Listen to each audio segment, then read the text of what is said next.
नमस्कार, मैं हूं धर्मेंद्र। आप देख रहे हैं ऑनलाइन न्यूज इंडिया।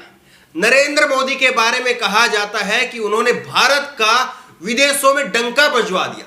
पहले भारत को कोई जानता नहीं था और अब नरेंद्र मोदी के आने के बाद से भारत का विदेशों में डंका बज रहा है।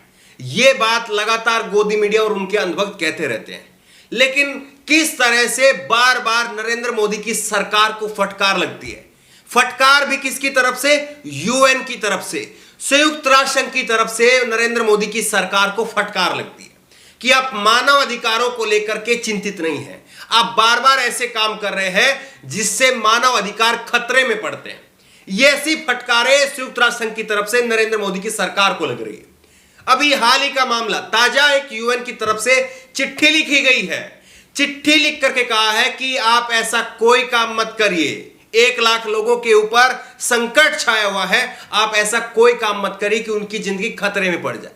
यह संयुक्त राष्ट्र संघ की तरफ से चिट्ठी में कहा गया। आपको पूरा मामला बताते हैं। दरअसल खोरी गांव दिल्ली और फरीदाबाद के बॉर्डर पर खोरी गांव है और उस खोरी गांव से हमने कई बार आपको ग्राउंड रिपोर्ट भी दिखाई है। उस ग्राउंड रिपोर्ट में हमने दिखाया कि कैसे लाखों की संख्या में वहां पर बसे हुए लोग, उनका जीवन संकट में आ गया है। वजह यह है कि मोदी सरकार, वहां से बीजेपी की सरकार है, खट्टर सरकार उनको वहां से हटा रही है, उनके घर तोड़े जा रहे हैं।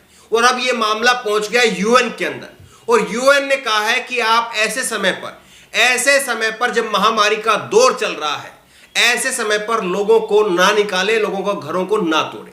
यह यूएन की तरफ से कहा गया है। वाकई ये अपने आप में शर्मनाक है कि मोदी सरकार को लेकर के, बीजेपी की सरकार को लेकर के बार बार यूएन की तरफ से कहा जाता है कि आप जो काम कर रहे हैं वो मानव अधिकारों के खिलाफ है। और ऐसा नहीं कि पहली बार ये यूएन की तरफ से फटकार लगी है। इससे पहले जब 370 धारा को हटाया गया कश्मीर से, तब भी यूएन की तरफ से मानव अधिकारों को लेकर के चिट्ठी लिखी गई थी। किसान आंदोलन की जब शुरुआत हुई, मोदी सरकार मान नहीं रही थी, हालांकि किसान आंदोलन अभी भी चल रहा है, तब भी मोदी सरकार को यूएन के मानव अधिकार पैनल की तरफ से चिट्ठी लिखी गई थी। यह खबर आप देखिए, ऑनलाइन न्यूज इंडिया की यह खबर है और भी कई सारी वेबसाइट पर जो है खबर छपी है। ऑनलाइन न्यूज इंडिया की खबर आप देखिए, यूएन के मानव अधिकार कमिश्नर ने लिखी चिट्ठी, सरकार खोरी गांव के 1 लाख लोगों को अभी नहीं हटाए।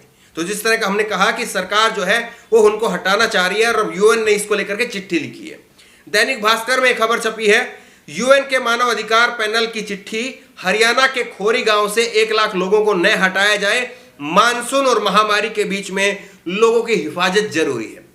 तो जिस तरह की अभी महामारी का दौर चला हुआ है और अब भारत में, खास करके उत्तर भारत की अगर बात करें तो अब मानसून का अब दौर आ गया है, बारिश हो रही है, लगातार बारिश होती है। ऐसे में जिनके सर पर छत नहीं है वो लोग कहां जाएंगे? और याद करिए नरेंद्र मोदी का वो वादा, नरेंद्र मोदी जी ने क्या कहा था, 2022 तक सबको घर मिल जाएगा, 2022 तक सबके सिर पर छत होगी, यह नरेंद्र मोदी ने कहा था। लेकिन किस तरह से देखिए अपने ही फैसले के खिलाफ, अपने ही वादे के खिलाफ जो है वो नरेंद्र मोदी की सरकार काम कर रही है। ये आप देखिए, संयुक्त राष्ट्र संघ के मानव अधिकार कमिश्नर के ऑफिस ने, OHCR ने हरियाणा के खोरी गांव से करीब 1 लाख लोगों को न हटाने की अपील की है।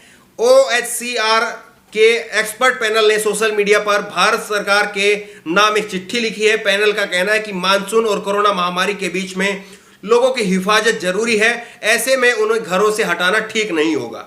दिल्ली फरीदाबाद बॉर्डर पर बसे खोरी गांव से लोगों को हरियाणा सरकार सुप्रीम कोर्ट के आदेश के मुताबिक हटा रही है। दरअसल यहां की करीब 172 एकड़ जमीन को संरक्षित वन क्षेत्र घोषित किया गया है। इसमें से करीब 80 एकड़ इलाके में लोगों के घर बने हुए हैं। सुप्रीम कोर्ट ने 7 जून को हरियाणा सरकार को इसे खाली कराने का आदेश दिया था। तो अब बीजेपी की सरकार ये कहती है कि सुप्रीम कोर्ट का आदेश है और सुप्रीम कोर्ट नहीं चाहता कि इस वन क्षेत्र के अंदर लोगों को घर बने।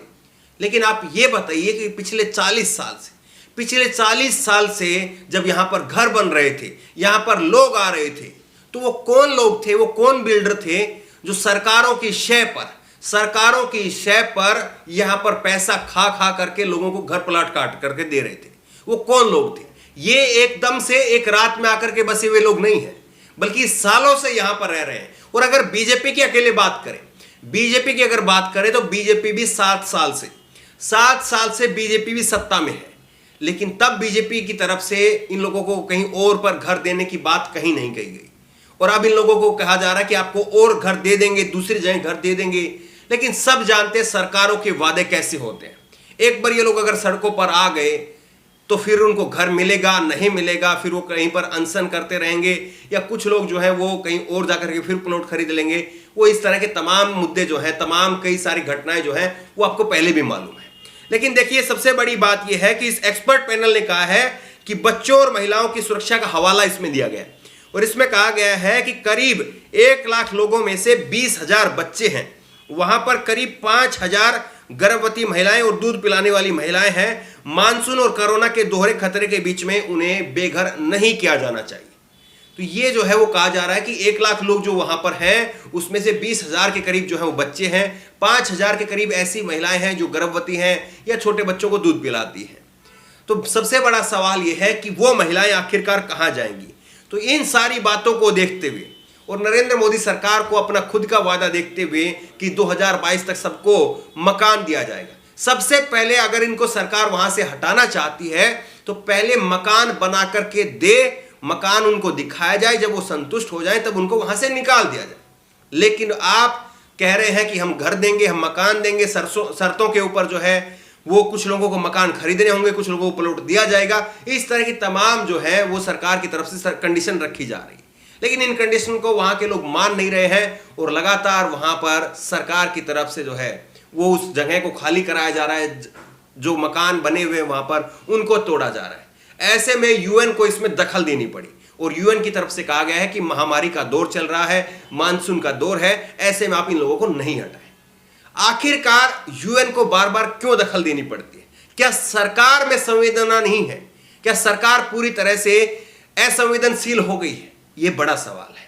इस खबर को लेकर के, इस वीडियो को लेकर के आपकी जो भी राय हो नीचे कमेंट बॉक्स में अपनी राय जरूर दें, और इसी तरह की तमाम खबरों के लिए ऑनलाइन न्यूज इंडिया को सब्सक्राइब करें, साथ में जो बेल आइकन है घंटी उसको जरूर दबाएं, ताकि जैसे कोई वीडियो अपलोड करें उसकी नोटिफिकेशन आपको तुरंत मिल सके। धन्यवाद।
इस खबर को अभी लाइक करें, शेयर करें, अभी चैनल को सब्सक्राइब करें और घंटी